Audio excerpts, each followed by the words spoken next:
Thanks for downloading this episode from Teachers Talk Radio. You can find the full schedule and listen back to all our shows at ttradio.org. Enjoy the podcast. Good afternoon, everybody, and welcome to a little pop-up TTR special brought to you here on Friday afternoon, all about the teaching of remembrance in schools. And what better guest who I'm going to introduce in just a second as military historian and expert Paul Reed, who is going to be joining me to talk all about it just in a moment. Just before he comes on, it would be remiss of me to not mention our amazing sponsor, John Catt Educational. If you haven't heard of them, then you can buy any educational book that you like on the John Catt website, johncattbookshop.com, and you can use the code JCTTR2425 to get 20% off any book on their website. And check them out. If you want a teaching book this weekend, that's where you want to go. Right. Now onto the serious stuff, which is obviously the teaching of remembrance. And I've known Paul for quite a while now. We were just talking, actually, that the last time I think we spoke maybe 2 years ago, but prior to that, the first time was in 2017. I can't believe it. Paul, I'll let you introduce yourself in a minute because you've got a lot of strings to your bow these days, a lot of different things that you do. Battlefield tour guide, podcast host, writer, author, blogger, thinker. I could go on. You introduce yourself. And I don't sleep very often either. That's the thing. So, yeah, to be able to do all that. Well, thank you for having me on, as always, Tom. It's a real pleasure to talk to you about this, particularly as my kind of own direct journey to these battlefields. And I suppose to really understanding what remembrance was all about was through teachers that I had when I was a teenager, that they were passionate about the First World War. And in a time when not a lot of people was focusing on it, they used to take school trips across to Ypres in Flanders. And that's where I kind of really began this in a kind of serious way, really. I think that was a turning point in my life. So, yeah, I mean, now, I've spent 30 years as a battlefield guide. Recently, when we couldn't guide anymore during COVID, I thought, well, it's about time I started that podcast I've always spoken about. Didn't think that anyone would listen to it, but actually a few people did, so that's very good. And it enables me to kind of, I guess, tell some stories of the Great War that probably wouldn't fit in a book or a documentary or a kind of standard format. I think that's the power of kind of podcasts, really, is you can take something quite small and actually make something quite big out of it with an audience. So that's a good thing. And yeah, I've done all the kind of other stuff. I've written books. I worked in television, doing documentaries on the First and the Second World War. But more than that, really, I've spent most of my professional career in the company of those generations that were in the two world wars, interviewing veterans of the First World War in the 1980s and 90s, and then as a battlefield guide, accompanying thousands of British and Commonwealth and Polish veterans to the battlefields of World War II where they had served. So I've been very lucky. It's been a privilege, and I'm continually kind of humbled by the things that they told me and the things that I got to experience alongside them. So it's been an unusual life so far, and I'm sure it will continue to be so. Amazing. Yeah, I mean, we could literally talk for an hour about all of that, but we're not going to. We're going to talk specifically about remembrance in schools. And the timing of this is obviously very good because many schools will have already done certain things perhaps this week, although many may be doing things on Monday as well. But just to be able to discuss it and to open it up really as an introduction, what would you say would be, for want of a better phrase, the do's and don'ts for schools when it comes to remembrance? Well, I guess, I mean, remembrance is a very personal thing that, one way or another, we are all connected to someone who fought and possibly died in a conflict of the 20th century.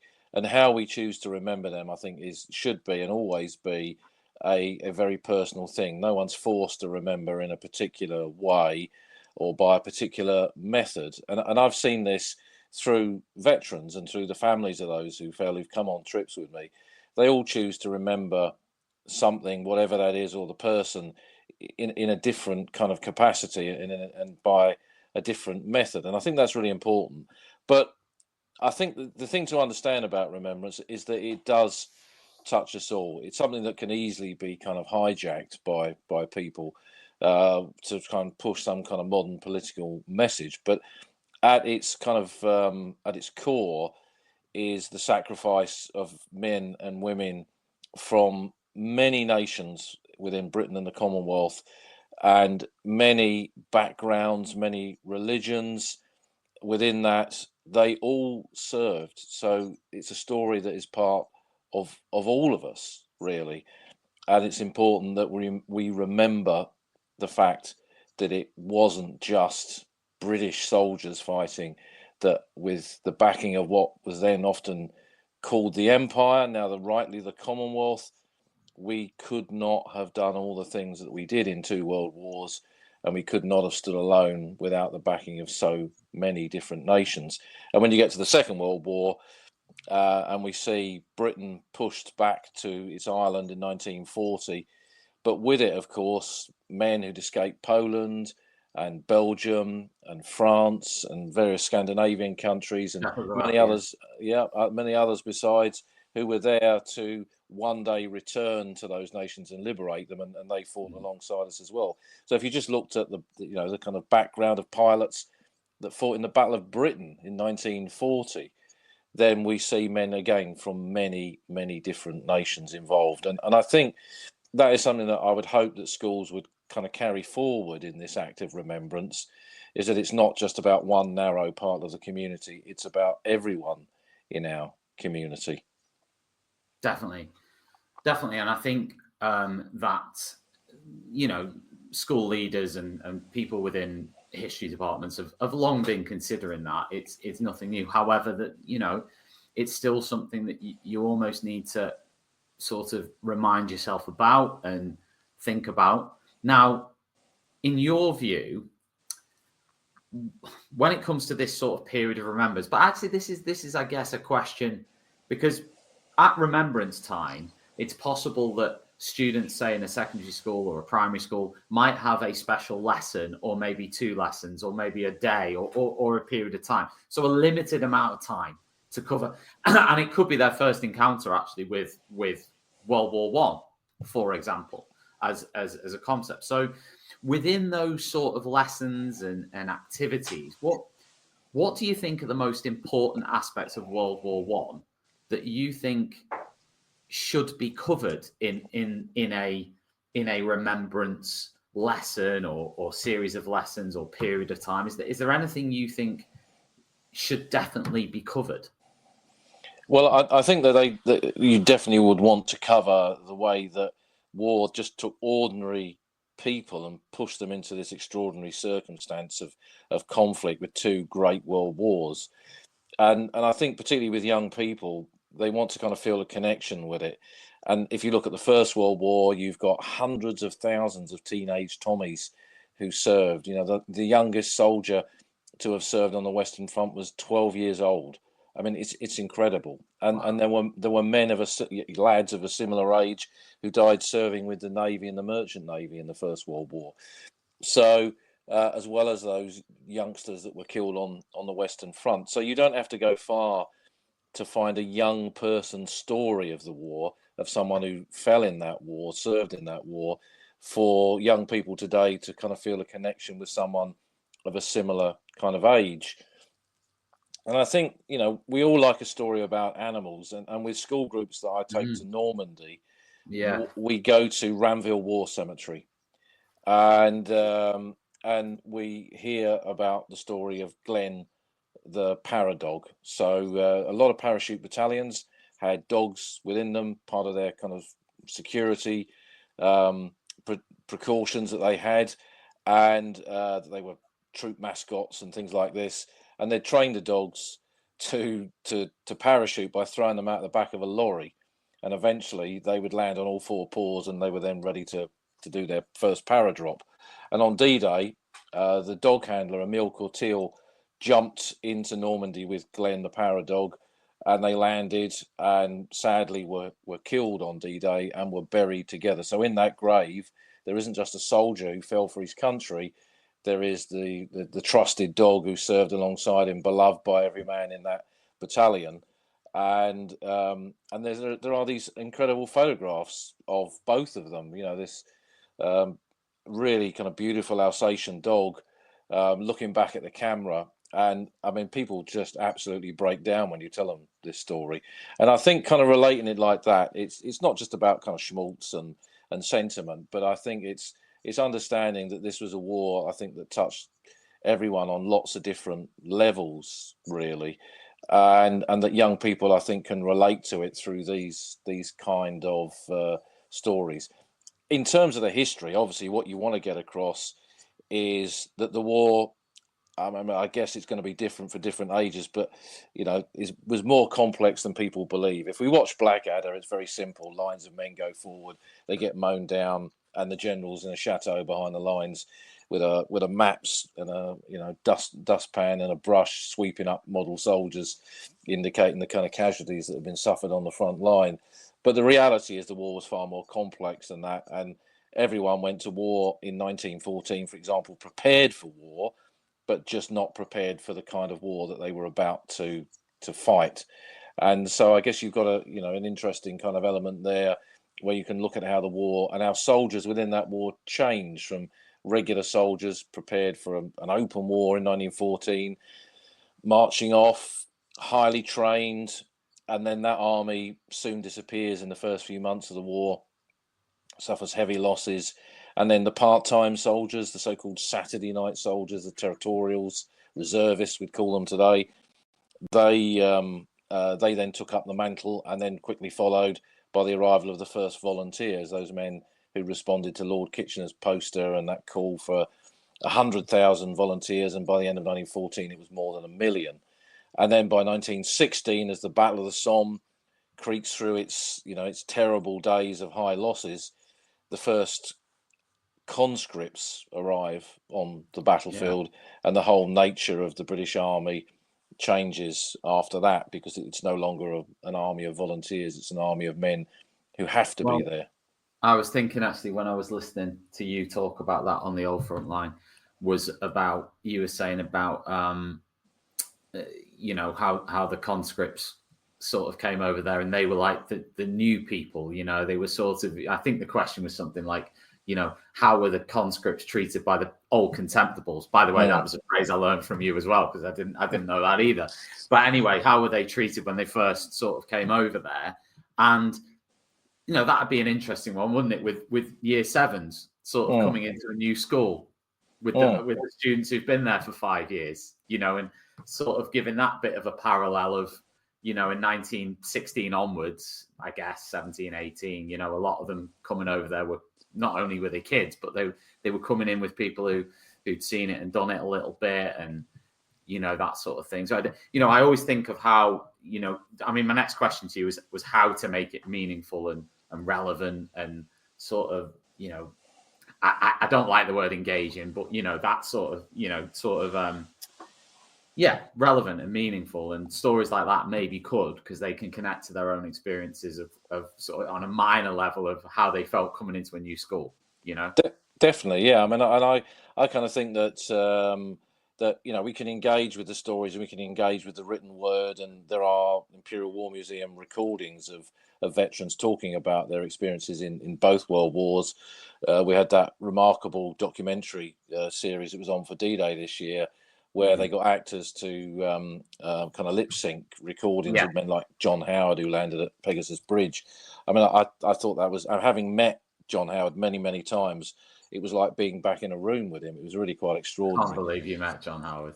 Yeah, on my first trip to Normandy, actually. What was he like? Was he normal? He was, yeah, and very proud, very, very proud of the men that he commanded. And he would never speak of himself. He would always speak of them. If you ever said to him, kind of, what did you do on D-Day here? He would swerve off of himself and go on to the men that was with him that captured the bridge, then Brotheridge being killed in front of the Gondray Cafe. and the lads who took out the German tank that came round the corner and they're defending it against infantry attack. That's what he would talk about. Like a lot of these men, they never blew their own trumpet. They're very, very kind of self-effacing individuals who would always praise others before themselves. And I think that is a lesson I guess we can learn from these kind of people, that these men and women went through some of the most terrible moments of the 20th century, but they didn't become monsters. They actually became, in many respects, better people through that experience, and they saw life and valued life in a very different way. And I guess that is a potential lesson of remembrance, is that within it there should and perhaps could be a desire to never repeat these things, but to understand what conflict is and understand how important it is to treat other people when you've been faced with these kind of odds, really. And in some respects, everyone has lived through difficult times, not as difficult as a war, but COVID was very hard for many people. And many people during that stepped up and helped their neighbours and acted as NHS volunteers. So I kind of think that spirit is still very much abroad, really, in terms of even people today. I was going to touch on a couple of bits now that are sort of a bit more, you've talked there about the bravery. What place in remembrance do you think there should be for conscientious objectors and people who deserted, essentially? Do you think that, that there'll be some people out there who say, oh no, they sort of let the country down, or they didn't do X, Y, Z and so on. And then there'll be other people who will absolutely say, well, no. I wondered what you think on that, and you've got a lot of knowledge in that area. So, tell us a bit about that, where you think schools could go with that. Well, it's all part of the story. Not everybody wants to fight. And particularly once conscription came in, when people were forced to serve, you see an uptake in the number of people who refuse to do that, to object through their conscience, and became conscientious objectors. And in the First World War, they were imprisoned for that and treated absolutely appallingly. In the Second World War, there was less of that, a lot more, because of the threat of fascism, and that people could see that a lot of them did serve in non-combative positions. So they served quite commonly as stretcher bearers in medical units, or in a unit that was called the Friends Ambulance Unit, that was for conscientious objectors, Quakers, and all kinds of people that just didn't want to be in a position where they'd be forced to kill someone. And I always remember my old friend John Dray, who was a veteran of Monte Cassino, was wounded in Italy in December 1944, and very, very badly wounded by the explosion of a mine in an orchard near a place called Faenza. And when he was taken back to the field dressing station, he needed an emergency operation, otherwise he'd lose his leg. And the Royal Army Medical Corps personnel wouldn't take him because there was a bombardment of the valley between them and the casualty clearing station, and they wouldn't take him.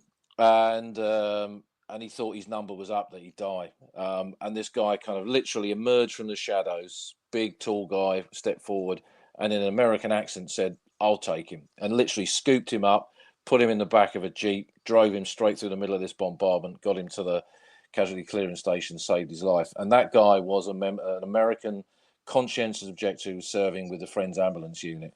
And John said to me, he said, if I'd have met that bloke in a bar when we were out of the line, a couple of weeks before, I'd have probably punched his lights out and called him a coward. He said, but I realised that these men and women who felt like this had a special kind of bravery. And that's the phrase he used, a special kind of bravery. So I think it's really important to include the stories like that. And you mentioned men who deserted as well. That's another facet of the First World War. Soldiers who deserted on the battlefield, refused orders, struck an officer, or just walked away from their unit, could be executed as a consequence of it. 306 were shot. Yeah, shot at dawn, exactly. 306 were executed for military crimes, which included desertion, cowardice in the face of the enemy, and so on. And for a long time, we didn't even know what their names were. That was a state secret until the 1980s, when the Ministry of Defence accidentally released a list of them, and finally we knew who they were, and now they are properly honoured. They are accepted as casualties of the First World War by the Royal British Legion, who allow the families of those men to march at the cenotaph or in other remembrance events, and I think that's really important too. And it's really, really crucial to understand, I think, the effects of the First World War on ordinary people through the prism of those who just couldn't take it and walked away. And it's a complex subject, but they have as much of a right to be remembered as everyone else, and they are very much part of the story. This show is brought to you in partnership with John Catt Educational, publishers of professional development books and resources that support great teaching and learning in schools around the world. Don't miss out. Level up your professional development today and visit johncattbookshop.com to explore the full range of titles. Use the code JCTTR2425 for 20% off your order. Happy reading. Do you ever wish you could sit down with other teachers and delve into the challenges and opportunities we face? Well, that's exactly what Table Talks at Bet UK is all about. Join small roundtable discussions based on your selected topics to share insights, learn from peers, and tackle the big issues in education, all in a sponsor-free environment. This is your chance to connect and collaborate like never before. Be part of the conversation at Bet UK in January 2025.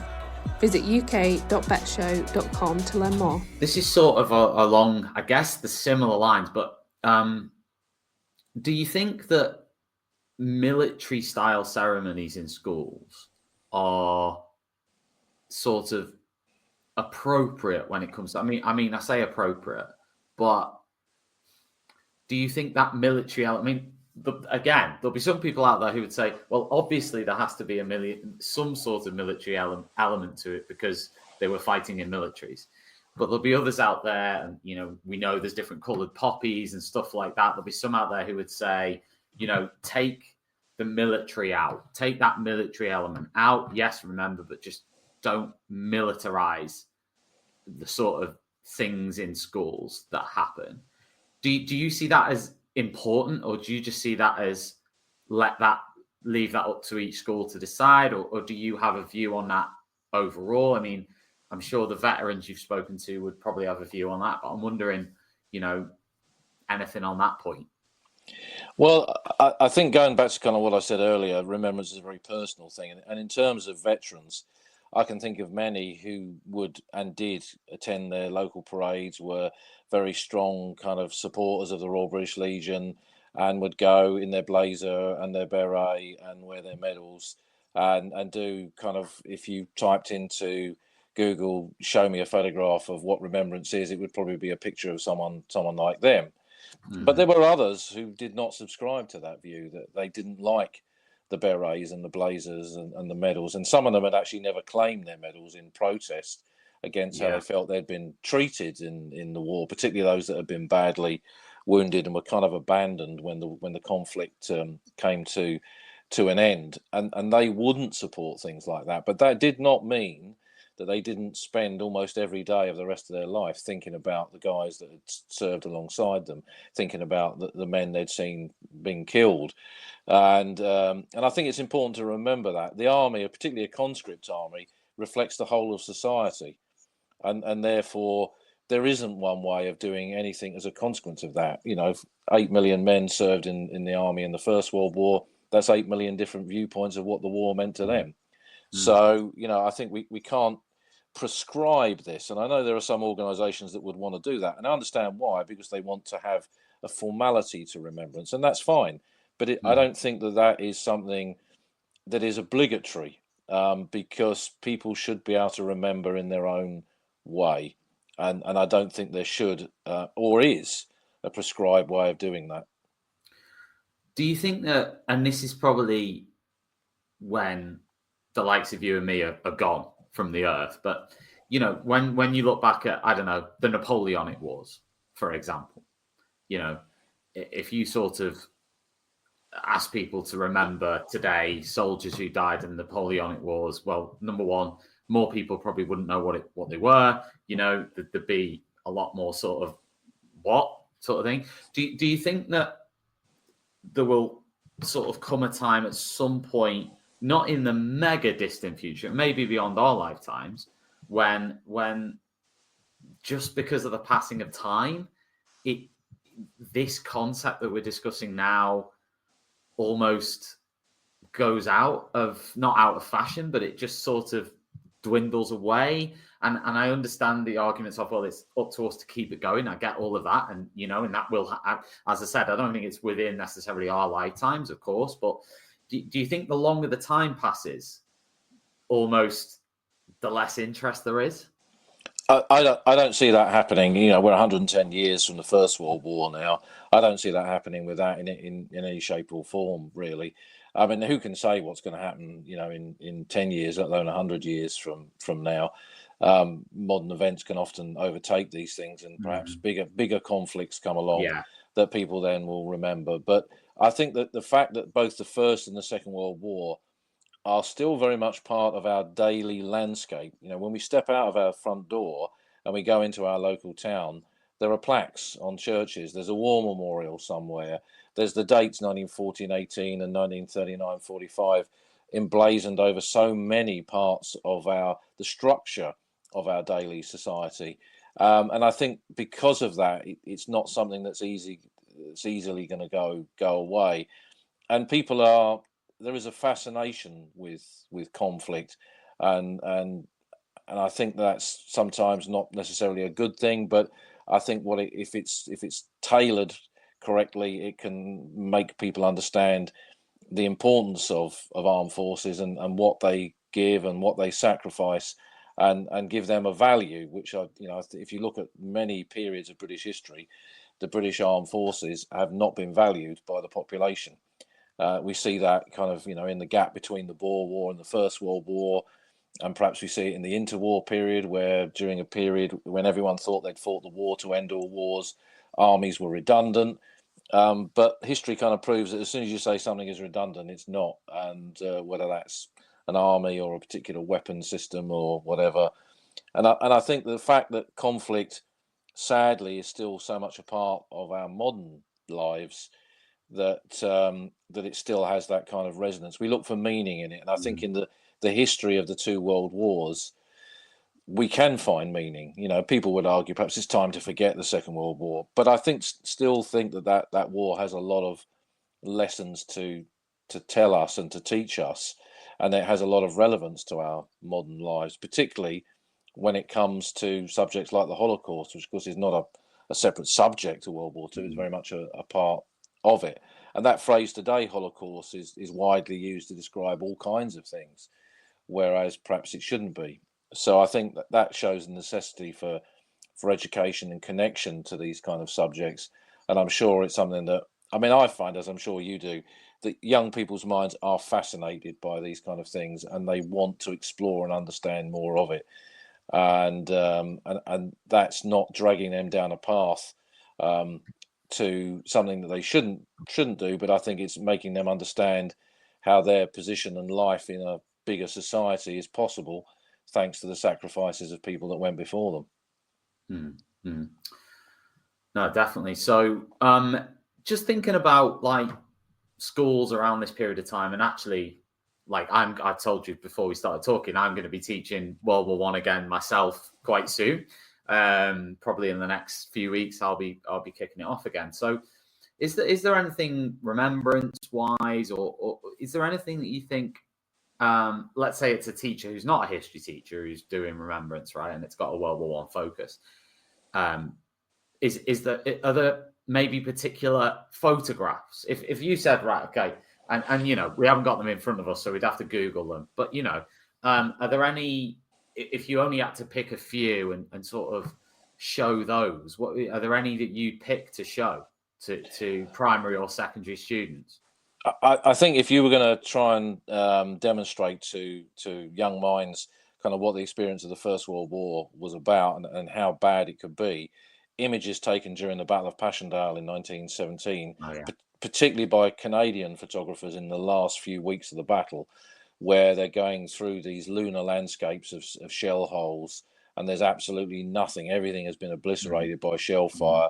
And there's photographs of stretcher bearers in the mud where there's a whole group of men of necessity carrying just one stretcher, because the conditions are so bad that it requires not just 2 men to carry a stretcher, but 4 or even more than 4 to do that.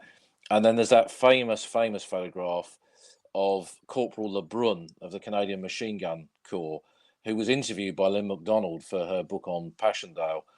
And he was part of a Vickers machine gun team, and the cameraman turned up in the midst of the battle, took a picture of him sitting in a shell hole, just surrounded by mud and desolation, with the remainder of his machine gun team with him, and then went off. And within a few hours, all but Lebrun in that photograph were dead or wounded.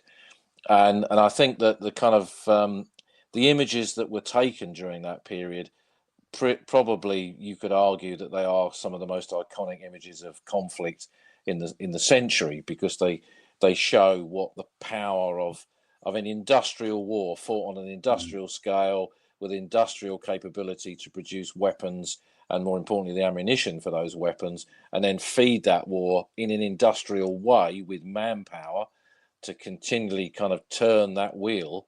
It kind of shows that in microcosm just by looking at these photographs and seeing what man was able to do to the landscape, and how men coped with living and fighting in that. And then I guess for the Second World War, images of the landings on D-Day are important, because that was such, for the Western Allies, that was such a turning point. But also some of those, and it's harder with young people, but I think occasionally it's important to be shown images that really concern us. So some of the photographs taken by American and British photographers who liberated concentration camps in 1945 is also important to understand, how the, I think as Churchill called it, the dark lights of science, perverted science can really change a world. And I think, the Holocaust and what happened in those camps certainly did, and which again still has resonance to the present day.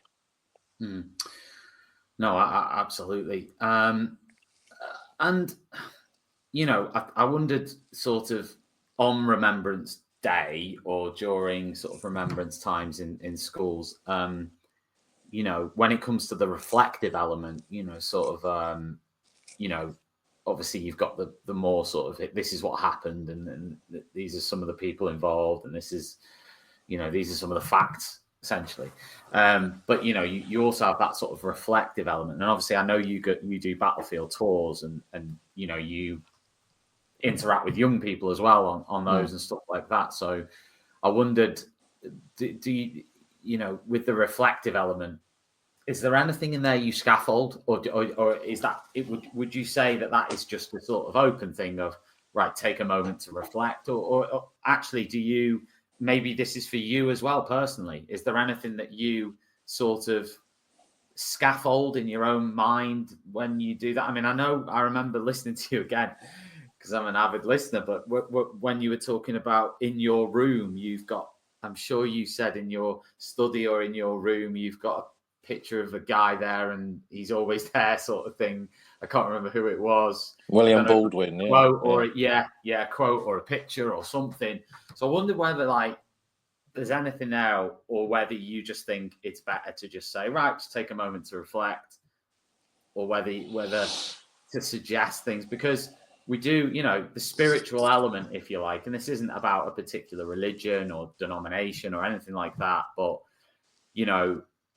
maybe because we live in that fast-paced environment, and we, a lot of the students are bombarded with, with different things, and the attention span and all the different things, whether they don't know how to reflect, if that makes sense, or even just little things like think about this and then think about this, or, just anything like that you think, or whether you think it's completely just take a moment to reflect. Well, I hope that they will take a moment to reflect, but I think it's kind of shepherding them in that direction. So one of the things we do with Holt's tours is we research a soldier from the school's locality. And if possible, we try and find one that lived within walking distance of the school, which possibly the students walk past this house every day they go to school.